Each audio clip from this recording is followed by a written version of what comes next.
A couple dances energetically. They look at each other with joy until the movie ends, leaving them both staring at the horizon. Watching that scene from her seat is Erin. She immediately applauds, gets up, and leaves the theater. As she walks, she reflects that since the film was re-released, she watched it again without much thought. After all, to her, good movies remain good, even if you've already seen them. In front of the movie posters, she wonders what she'll watch next.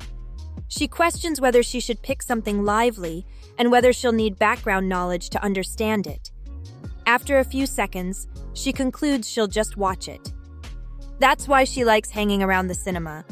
Her favorite pastime is spending the day there, watching movies at random depending on the schedule. Outside, the rain is pouring. Erin smokes a cigarette and watches the waterfall. She tells herself it's raining a lot, which reminds her of the film she just watched. She thinks the scene where the film shifts from silent to musical was truly fantastic. She concludes that the music and tap dancing were incredible, and ending with the actor's breathless expression was a brilliant touch. She remembers it was the second time she had seen that movie, but wonders why it felt so unfamiliar. Maybe she didn't pay close enough attention the first time? She also thinks that over time, she's forgotten the scenes she liked most. Just then, she sees a couple talking about the movie. It sparks a memory, a distant scene where someone once asked her what she thought about the film. It was Ye-woon, standing in front of her with an umbrella in hand. He said he found it fun. Erin replied that everything was fun to him. He denied it, saying it really was fun. Then, curious, she asked him what scene he liked best. He answered, "The last one."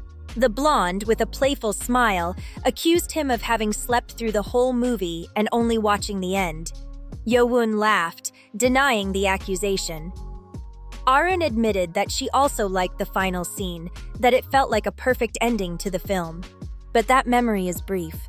Suddenly, she's back in the present and wonders why she's thinking about the past with that idiot.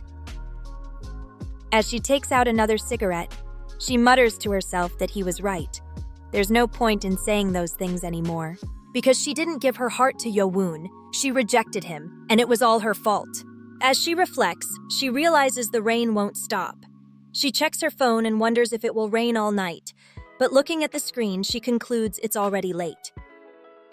She decides to watch the rain fall until it passes. Another day, at the Napgoldang, the place where ashes are stored after cremation, a woman calmly walks in.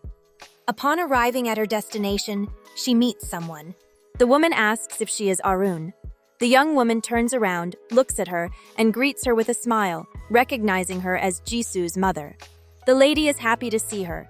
She says she looks more beautiful, almost didn't recognize her. Arun apologizes for not calling her lately. The woman sweetly replies that she must be busy and adds that she really does look like someone famous. Arun smiles and thanks. The woman looks at the glass where there's a candy stuck and asks if she's the one who leaves those candies every year. Arun laughs and says yes, something like that.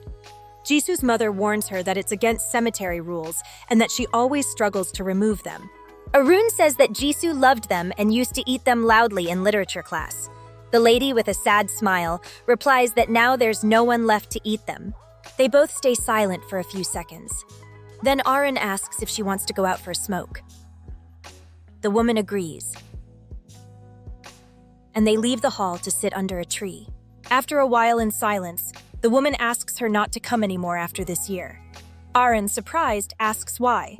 The lady explains that only the two of them still visit Jisoo and that she'll soon move to another region.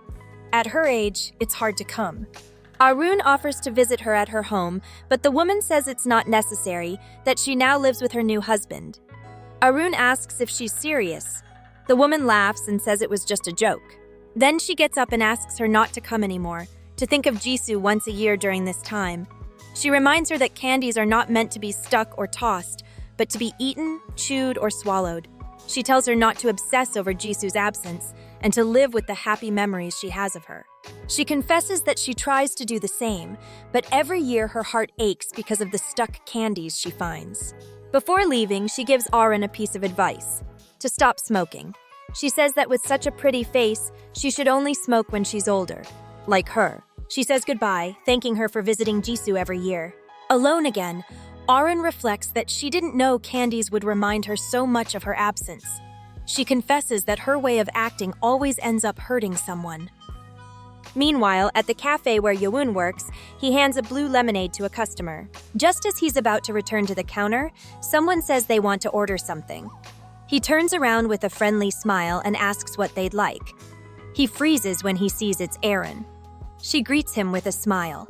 With a slightly annoyed tone, he asks if she wants hot chocolate. Arin nods and says this time it's to go. He confirms the order and says he'll let her know when it's ready. As he walks away, he wonders if something strange is going on today. Maybe she got fired from the company? Still, he doesn't think much of it and starts preparing the order. Then Arin tells him that she recently watched that black and white movie they had seen together. She says she'd seen it before, but this time she liked it even more. She noticed details she hadn't before, like the symbolism and staging. She reminds him how much she loved that film, and still does. Yoon, hesitant, asks which film she means. Then he responds excitedly. It's the one that transitions from silent to sound cinema. Arin is surprised he remembers, and says it was re-released recently, and asks him to go see it when he has time.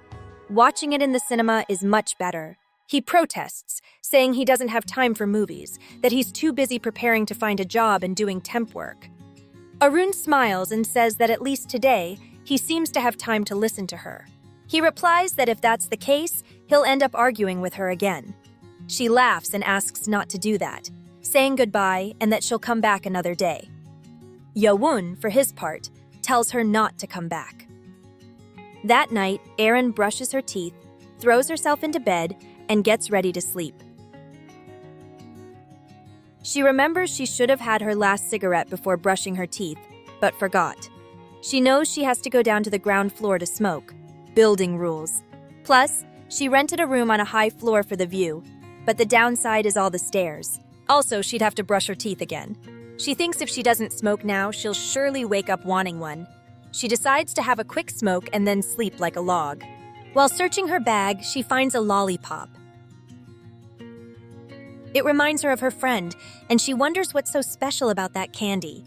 She unwraps it and reflects on how a movie can be re-released and still be just as good. Great story, great acting, memorable music. Nothing has changed. She looks at the lollipop and thinks it's grape-flavored. In the end, she concludes that she simply realized the movie had many more good things than she remembered.